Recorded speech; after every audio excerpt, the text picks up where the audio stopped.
Hello, great people. The North are not giving up on their quest to hold President Bola Tinubu accountable. And the interesting thing about it is that some of the harsh criticisms are coming from the North, and it also comes from within the fold of the All Progressive Congress. This time, the strong words for Bola Tinubu is coming from no other than Senator Ali Ndume, the senator representing Borno South since 2011. That shows that Ndume is an entrenched APC guy, and also he is one of the senators that is quite experienced. So you cannot take the word of Ndume for a ride. In a moment, I'll leave you to watch the video of what Ndume said about the Bola Tinubu presidency. Then when we come back, we'll be dissecting what is the reality in the statement of Ali Ndume. What does President Bola Tinubu has to do? Can this affect him in any way? And what is the conduct of the presidency? Because Ndume also have strong words for the Tinubu boys, as you refer to them. What is the level of nepotism that President Bola Tinubu is practicing? And we'll be making a comparison with that of the immediate past president, Muhammadu Buhari. Will be doing all this and a whole lot more on this episode with your short plug, Dr. Omosholadeji. First, let us go and watch the video of Senator Ali Ndume. Then we'll come back for some great discussion. Let's watch it. In Section 14.3 of the Constitution is very, very clear. When you look at it vis-a-vis the appointments made so far, and they are political appointments, if you are appointments that are professional, so to say, like you can't appoint somebody who is not a soldier to become the chief of army staff, or you can't appoint somebody that is not a police to be the IG of police. And you can't appoint such persons once they don't get to, they are not qualified. But then, when you come to look at political appointments, the Constitution is very clear. And it's because to avoid such infractions that the Constitution Section 14.3 clearly states that appointments, especially political appointments, should reflect the federal character. And that is not the case here. And all I'm saying is to call the attention of Mr. President to such infractions so that it can be corrected. Otherwise, these things can boomerang at a certain period of time. Right. It's not. And I know, as you rightly said, people look at me as somebody that is critical of the government. I have the right to do that in the first place. And in fact, that's why I'm in the National Assembly in the first place. Collectively, we are supposed to oversight the acts of Mr. President and point out some of these irregularities. Absolutely. That is what we swore to do. It's not personal. I think I have better personal relationship with most of these people that are talking about Tinubu. And I can say in the North, if you count, not up to 5 people that have close relationship with Mr. President, Ndume is one of them. But that does not stop me from speaking the truth, and have obligation to do that, especially when all of us know that at the end of it all, each one of us will stand before God, and God will ask him to account for what he is responsible for. You understand? And that's why I'm saying this. And besides, we are all in this government. What will we tell our people? When you have these figures out, it's already viral, it's already in circulation. But you know what? From now, after this interview, those attack dogs or MAGA dogs will start attacking Ndume, not the message. And that's why we always get it right. It is not about Ndume or me being a senator. As a Nigerian, I have the right to voice out all these things. Not only that, I have the right to even protest. I have the right. That is guaranteed by the Constitution. But from tomorrow, those so-called Tinubu boys or people will start attacking Ndume. Oh, he's a frustrated person. But I mean, the facts are there, though, aren't they? Yeah, the facts are there. These are the facts. I brought it here so that you can see it. I send it to you. These are facts. And I'm not the one that created it. These are facts extracted from what is going on there. There you have it. You just watched the video of the senator representing Borno South since 2011, experienced senator, I must say, Ali Ndume. And you heard in that video that Ndume said he is a close person to Bola Tinubu. And when Remi Tinubu, the wife of the president, was a senator, Ndume happens to be one of the close pals of Remi Tinubu at that point in time. What I can say about the words of Ali Ndume is that we can look it from two sides. And we can look it from the angle of 6 and the angle of 9, depending on where you are standing. If 6 is placed, if you are standing, you can see it as 6. But if you take the other way around, you can also see it as 9. So we'll be looking at it from the angle of 6 and from the angle of knife. First, what I can say is that when you are in power, when you are in position of authority and influence, anyone that can tell you the truth is truly your friend.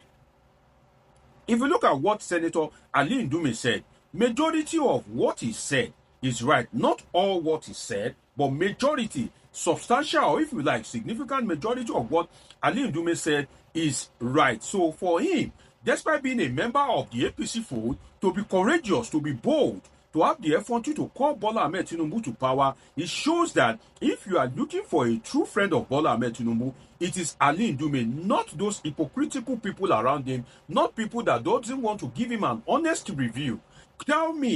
Ask me to name one good friend of Bola Tinubu, and I will tell you that it is Ali Ndume. And you will recall that this is not the first time that Ali Ndume is coming out with such an outburst. He did this some time ago. The APC summoned him to the National Secretariat, and they tried to persuade him that if you have anything, try and speak to the leadership of the party, try and seek audience from the presidency. So Ndume is repeating it again against, the demands of his party. So will this have consequence for Ali Ndume? I will come back to that towards the end of this video. But what I can say is that if you take an assessment of what Ali Ndume have said, is Tinubu performing? Absolutely no, in the true sense of it.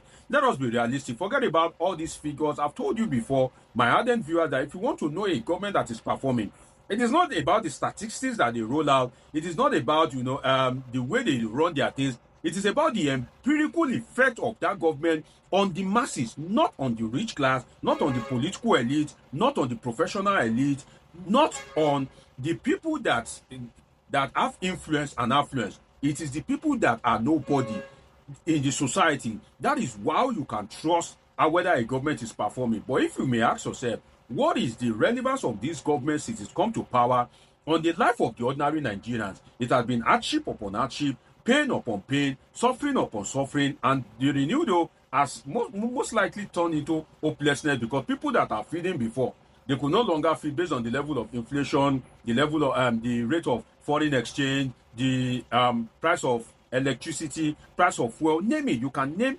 you can name endless things about this government. So the truth is Ali Ndume right? Yes, he's right. Is Bola Tinubu performing? No.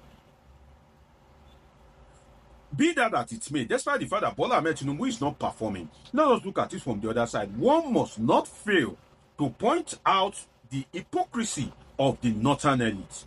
The hypocrisy of the northern elite, with profound respect to them, it stinks, in the sense that this northern elite, they are matured. Buhari left office less than 2 years ago, but when Buhari was in power, I wish the northern elite, the way they are holding Tinubu by the jugular, the way they are holding Tinubu's feet to the fire, the likes of El Rufai, the likes of Ali Ndume, and a host of them, I would have loved if that was how they are holding Buhari to account. But there was this conspiracy of silence, especially in the north.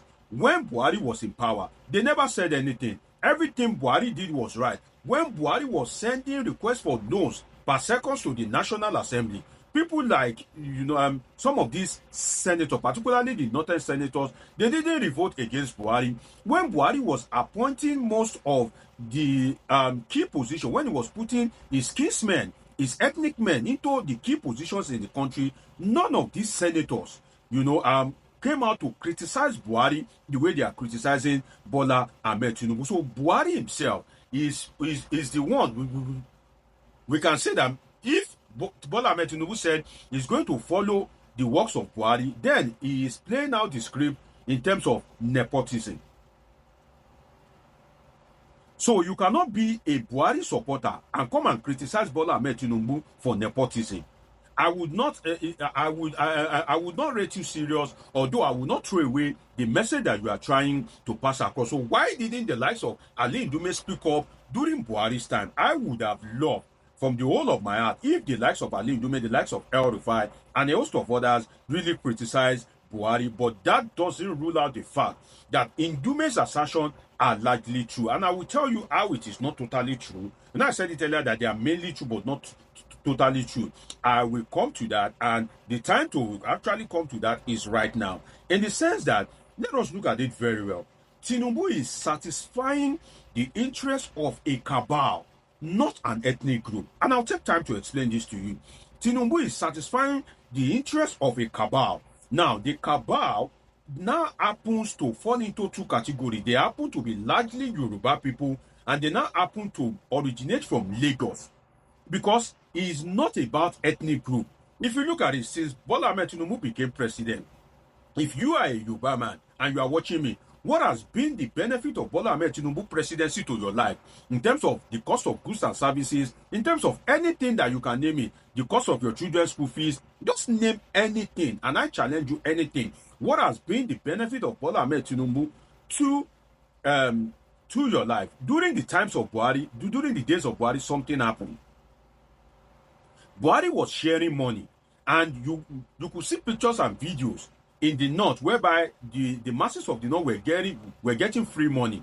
But Tinubu said that monies have been shared, and what that means is that millions of people have received that money. I think it was Wale Edun that made that pronouncement that time, that showed that from the arithmetic, 1 out of 4 Nigerians must have received money. And I put out something like a mini survey. I'm yet to see any one Nigerian, I'm yet to see any Yoruba man that benefited money. So if 1 of 4 people benefited from the money, then we should be able to see evidence all over the place. And I look forward to your impression in the comment section. Did you receive money? Did any of your relatives or friends receive money during this Bola Tinubu era? So it shows that it's only about a cabal. It's not about the Yoruba people, because I can tell you that the ordinary Hausa Fulani man, still benefited more than the Yoruba man during Buhari's time. So, Ali Ndume is not right in that regard. It's not about ethnic group. It is about a cabal. And the cabal now happens to fortunately be from Lagos. That is what is happening under Bola Tinubu. Bola Tinubu is satisfying a cabal, not an ethnic group, because Yorubas have not benefited anything significant from him. And the implication of all these outbursts is that at the end of the day, Ali Ndume may eventually not get the ticket in 2027. That is it. That is the problem. Ali Ndume that have been getting the ticket all these years, in 2027, it may be the APC, when they are scheming, when they are mapping out their candidacy, they will just rule out Ali Ndume and give the ticket to another person, because they don't like the truth. They don't like anybody that speaks the truth. And Ali Ndume has proven that he will be a truth sayer. Shout out to Ali Ndume. He has nothing to lose if he decides to keep quiet. But he has decided to speak out. Although he's speaking out, we can question him because he didn't do much of it during the Buhari time. But then again, we must salute his courage for speaking out. And that's why I usually tell people that don't throw away the message with the messenger. Ali Ndume's message is right. But if you look at his personality, then we may be able to question him. Be that it may, Bola Tinubu should listen to the likes of Ali Ndume and begin to do things right. You don't necessarily need to kind of like abuse the man. The man said that, oh, the Tinubu boys will come and say he's frustrated, is this and that. And truly, Bayo Onanuga in his statement, he just went out to just abuse the man and all that. No, that is unprecedented. I just hope that Bola Tinubu will learn from this going forward if he truly wants to remain Nigeria's president in 2027. It's been an interesting time with you on this episode of Politics with Dr. Omoshola. Did you subscribe? Turn on your notification button. Catch up with my past videos. And of course, I have great, interesting videos coming your way. Till I see you again, always remember that I love you all sincerely.